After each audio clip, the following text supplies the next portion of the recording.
Oh, halo guys, halo semuanya. Kita ketemu lagi ya guys ya. Jadi user kita kali ini adalah Oppo A74 ini guys. Jadi user datang bawa Oppo A74 dan katanya mati total guys.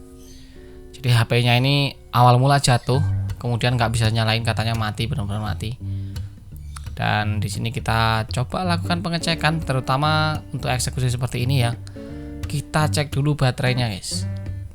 Kita cek baterainya, apakah baterainya di atas 3,6 volt, 3,6 atau 3,7 volt lebih. Nah, di sini ada 3,78, ini harusnya baterainya nggak ada masalah. Jadi kalau mesinnya normal dengan baterai berisi 3,78 volt ini, 3,78 volt ini harusnya baterainya bisa menyalakan ponsel ini guys ya, kalau dia memang normal. Tapi pada kasus kita kali ini HP-nya kita teliti. Jadi yang penting untuk dunia servis ini sebenarnya adalah ketelitian dan ini guys ya. Teliti dan jangan buru-buru, jangan gegabah untuk menentukan kerusakannya. Jadi yang sulit itu bukan membenerinya, ya benerinya juga sulit sih. Tapi yang lebih sulit lagi itu adalah menentukan kerusakannya. Jadi kalau kita salah menentukan kerusakannya, itu bisa menyebabkan kita salah eksekusi dan malah tambah parah. Nah, di sini setelah kita amati, rusaknya itu ada di LCD guys. Jadi karena A74 ini LCD-nya AMOLED tuh, kalau di kamera di bagian bawah, di bagian paling bawah itu ada kayak pecahan. Nah, di sini ada kayak ada pecah-pecahan gitu guys ya. Ini kameranya, kalau di kamera kelihatan atau enggak, tapi kalau secara dilihat lebih teliti secara langsung itu ada kelihatan kayak ada pecah. Nah, dan kebetulan kalau di A74 ini panel LCD-nya menggunakan AMOLED guys ya. Jadi kalau LCD AMOLED itu dia ada retak sedikit aja udah nggak mau nyala sama sekali, beda dengan yang IPS dan seterusnya. Itu kalau IPS itu ini guys ya.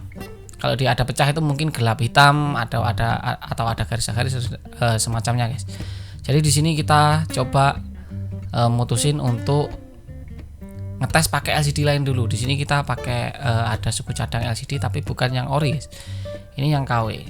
Nah, kita coba tes dulu.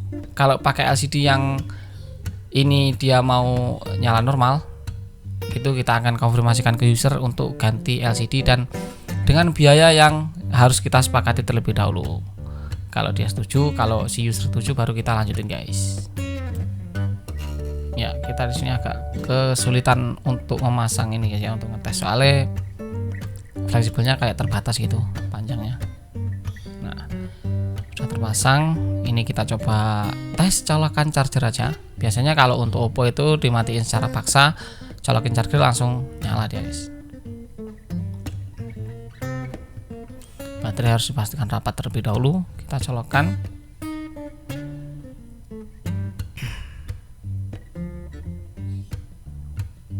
Nah, dia ada nyala guys. Jadi ini udah hampir dapat dipastikan LCD-nya guys ya. Jadi kalau LCD-nya itu dipandang sekilas itu nggak ada cacat sama sekali, masih utuh, masih nggak ada cacat lah intinya. Jadi kalau kita kurang teliti, ini bisa kita mengasumsikan rusaknya ada di IC display atau IC light, IC lampu guys ya, atau bahkan bisa lebih parah lagi ke IC power dan CPU kalau kita nggak teliti LCD-nya. Dan terutama kita harus teliti LCD terlebih dahulu itu kalau di HP-HP yang LCD-nya menggunakan yang LCD AMOLED guys.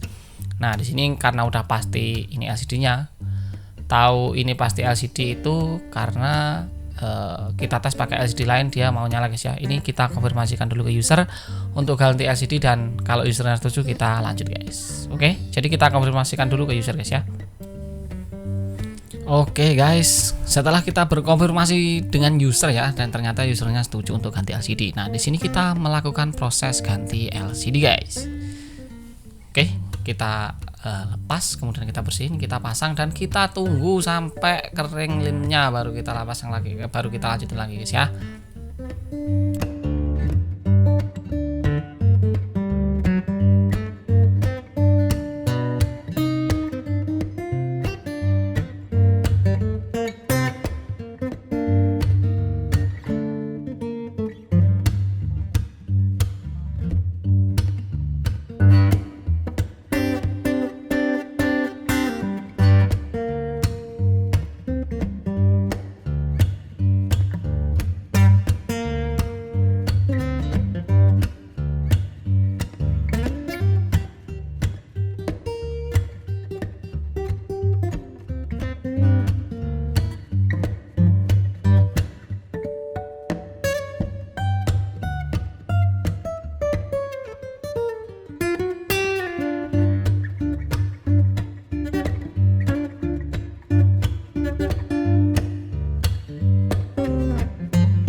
Oke guys, di sini udah selesai pemasangan, lem juga udah kering. Kita lanjut untuk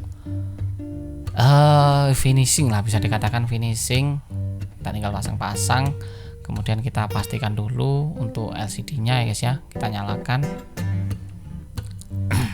Dan ini kalau untuk masalah kepresisian guys ya, sekarang walaupun ini LCD yang kita pasang ini adalah LCD yang paling murah guys di kalangan A74 ini presisinya udah lumayan presisi. Kalau antara 0 sampai 10 kita bisa kasih nilai di sini 8 guys ya. Lumayan presisi, tapi nggak bisa presisi banget kayak yang ori, tapi udah presisi banget, udah sangat baik guys ya. Presisinya itu udah lumayan, udah ya, kita masangnya pun udah kelihatan kayak profesional gitu, nggak kayak Samsung yang non kontras dan semacamnya guys, yang A3 dan seterusnya guys ya.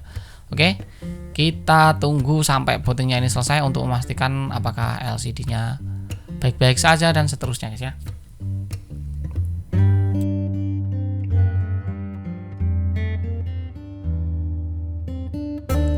Oke, setelah selesai, ternyata di sini harus memasukkan sidik jari guys ya. Jadi HP-nya ini sebelumnya disetting sidik jari, dan setelah dinyalakan ternyata harus masukin sidik jari untuk masuk ke menu, dan ini mau nggak mau harus dilakukan pengeflashan atau perisetan guys ya. Jadi kita harus konfirmasi ke usernya lagi nih untuk melakukan perisetan, dan dengan konsekuensi semua data akan hilang, dan ya mudah-mudahan si user setuju guys ya. Oke, di sini kita konfirmasi dulu ke usernya guys.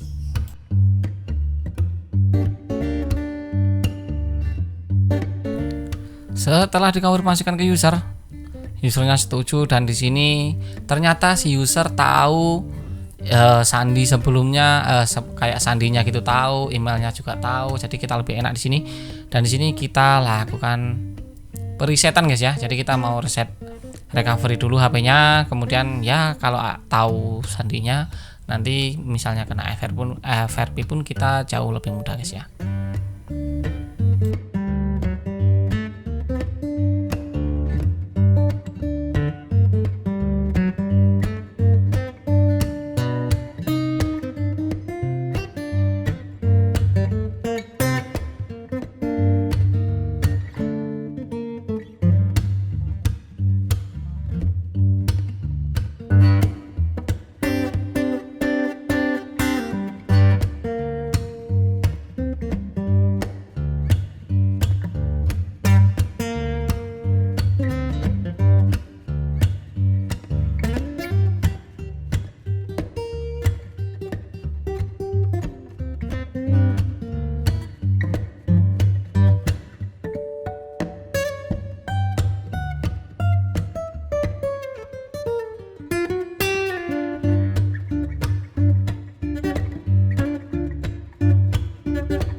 Ya, setelah dilakukan presetan dan setting-setting akhirnya selesai, dan di sini kita bisa lihat guys, tompel di kamera lebih tebal dan bezel di bawahnya juga lebih tebal guys. Nah, ini coba kita bandingkan dengan yang ori.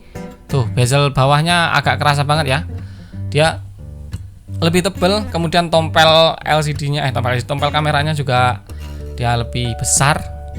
Kalau untuk masalah kecerahan, kecerahan masih bagus sih. Ini untuk kecerahan LCD-nya masih mirip-mirip antara yang KW dengan yang ori guys ya. Dan untuk kepadatan warna ini kita bisa nilai antara 0 sampai 10, kita kasih nilai di 7 guys. Kecerahan kita kasih 8 lah.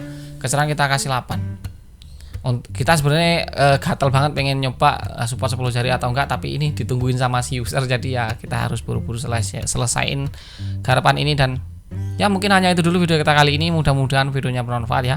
Mohon maaf bila salah kata, jangan lupa untuk selalu ikuti kita dengan cara diklik subscribe dan nyalakan lonceng notifikasinya. Thank you semuanya.